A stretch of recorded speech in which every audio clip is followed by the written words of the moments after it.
Hello friends, मैं BP Rao आपके अपने यूट्यूब चैनल नतप्पी स्टडी सेंटर में आपका स्वागत करता हूं। आज हम लोग चर्चा करेंगे हार्मोन्स के बारे में।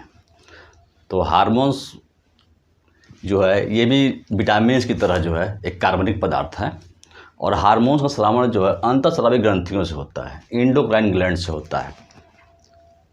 मैं चर्चा करूँगा हार्मोन्स के बारे में काफ़ी डिटेल। लेकिन पहले हम बता दें कि ग्रंथियाँ किसे कहते हैं और ग्रंथियाँ कितने प्रकार की होती हैं। तो ग्रंथि जो एक कोशिका या कई उत्तक या अंग को कहते हैं जो किसी कोशिका के पदार्थ का जो है सिंथेसिस करके जो है इसे बाहर निकालती है या स्रावित करती है। अब इसको मैं एग्जांपल के माध्यम से बता रहा हूँ कि जैसे कि हमारा टेम्परेचर बॉडी का जो 37 के आसपास रहता है और इस प्रयागराज का टेम्परेचर जो लगभग 43 है।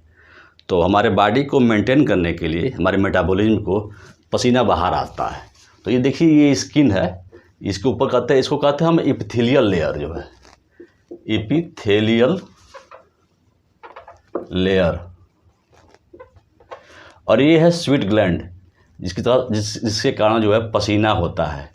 ये देख रहे हैं, ये यही है स्वीट ग्लैंड जिसके कारण जो है पसीना होता है। तो ये पसीना इसी कारण जो है पसीना जो है शरीर के माध्यम से जो है ये बाहर निकलता है। ये देखिए ये पसीना जो बाहर निकल रहा है शरीर का, वो इसी स्वेट ग्लैंड जिसको हम श्वेत ग्रंथियाँ कहते हैं, श्वेत ग्रंथि अंग्रेजी में कहते हैं स्वीट ग्लैंड। तो ग्रंथियों का यही है कि जो है हमारे जो शरीर में जो सिंथेसिस होते हैं पदार्थ, उसको बाहर निकालता है। ह्यूमन में 3 प्रकार की ग्रंथियाँ पाई जाती हैं।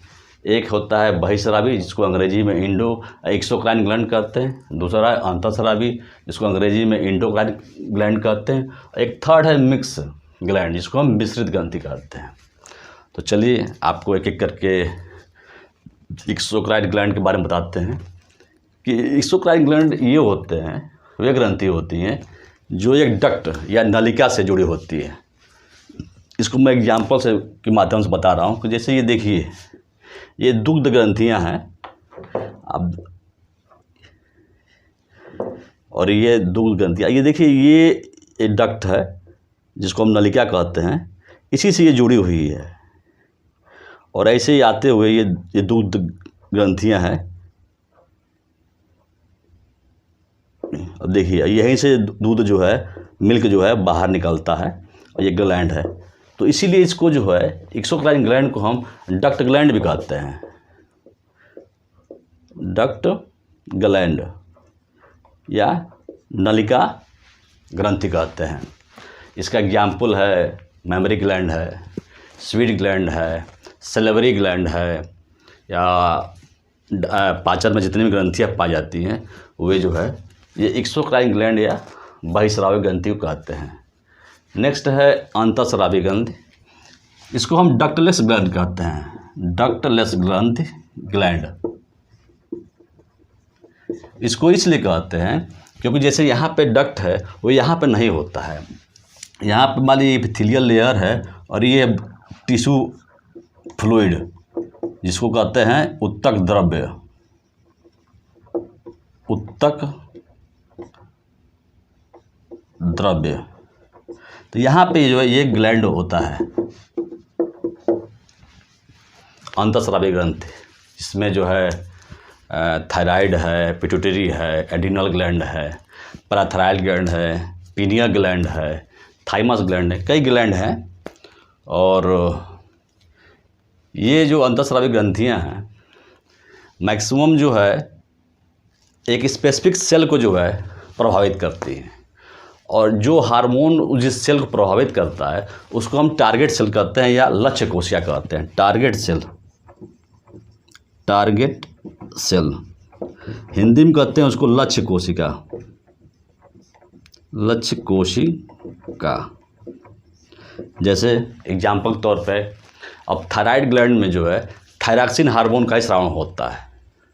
ऐसा नहीं है कि थायरॉक्सिन का स्रावण जो है पैंक्रियाज में होगा, और पैंक्रियाज में जिस हार्मोन का स्रावण होता है वो होता है इंसुलिन।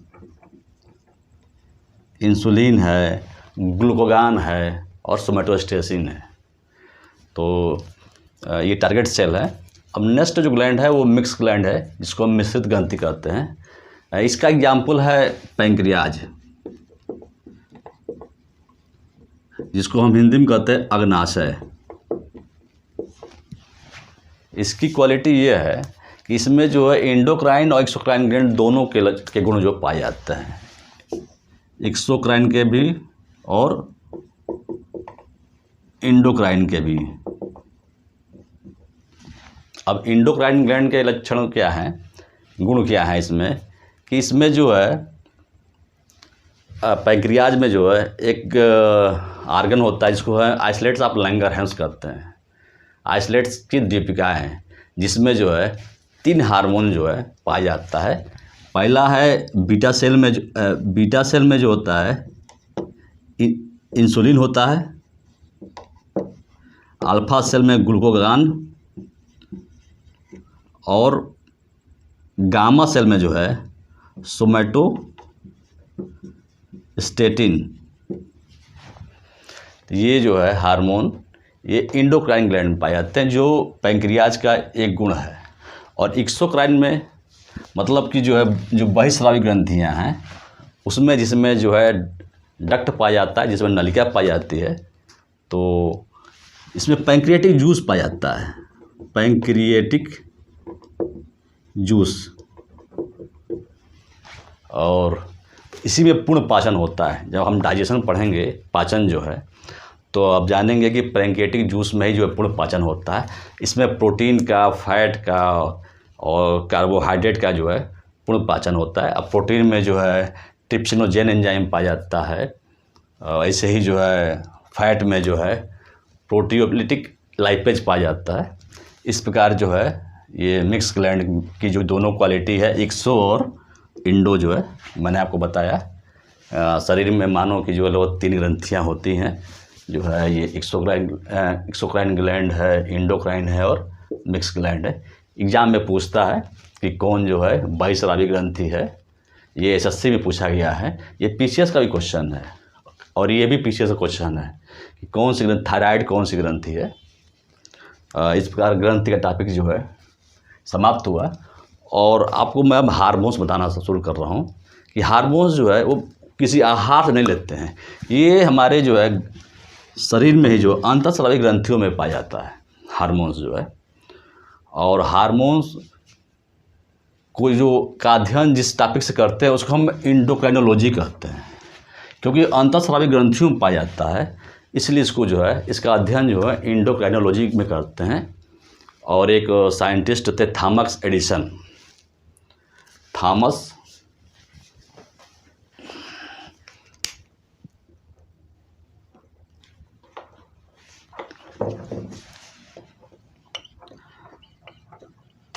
थॉमस एडिसन, इन्होंने जो है एक ग्रंथि है एडिनल ग्रंथि, अद्विक ग्रंथि जो है, उसमें 2 पार्ट होते हैं, एडिनल कार्टेक्स और एडिनल मेडुला। तो एडिनल कार्टेक्स को काट देने पे जो है एक रोग हो जाता है, एक डिजीज होता है, जिसको हम कहते हैं एडिशन डिजीज। इसी की उन्होंने खोज किया था, और इसी खोज के आधार पर जो है उनको जो है थॉमस एडिसन को जो है फादर ऑफ एंडोक्राइनोलॉजी कहते हैं। फादर ऑफ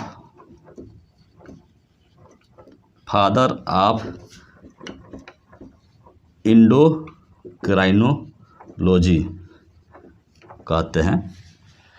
टर्म्स हार्मोन जो है, शब्द हार्मोन जो है E.H. स्टार्लिंग ने दिया था। और हार्मोन्स की गड़बड़ी से जो रोग होता है उसको हम फंक्शनल डिजीज़ कहते हैं। फंक्शनल मतलब कार्यात्मक रोग, क्योंकि ये जो है इसकी कमी से शरीर का जो कार्यात्मक सिस्टम है, शरीर की जो क्रियात्मक सामंजस्य जो है वो जो है गड़बड़ा जाता है। इसलिए इसको जो है हम फंक्शनल कार्यात्मक रोग, फंक्शनल डिजीज या कार्यात्मक रोग जो है कहते हैं। और हार्मोन्स जो है शरीर के मेटाबॉलिक क्रियाएं से वृद्धि है, लैंगिक वृद्धि है, पाचन है, सभी क्रियाओं का जो है वो जो है कंट्रोल करता है। इसलिए इसको जो है हार्मोन्स को टेम्पो ऑफ लाइफ हिंदी में जीवन की गति, टेम्पो ऑफ लाइफ कहते हैं इसको। जो हार्मोन्स को जो है टेम्पो ऑफ लाइफ, जीवन की गति जो है बढ़ाने में इसका योगदान है। इसलिए जो है हार्मोन्स को टेम्पो ऑफ लाइफ कहते हैं। इस प्रकार जो है हमने हार्मोन्स के बारे में बेसिक जानकारी दी, और नेक्स्ट वीडियो में जितने भी हमारे ग्लैंड है, एंडोक्राइन ग्लैंड है, जैसे थायराइड है, पैराथायराइड है, एड्रिनल है, पिट्यूटरी है, पीनियल ग्लैंड है, थाइमस ग्लैंड है, उनके बारे में एक एक करके जो है आपको हम बताएंगे। धन्यवाद।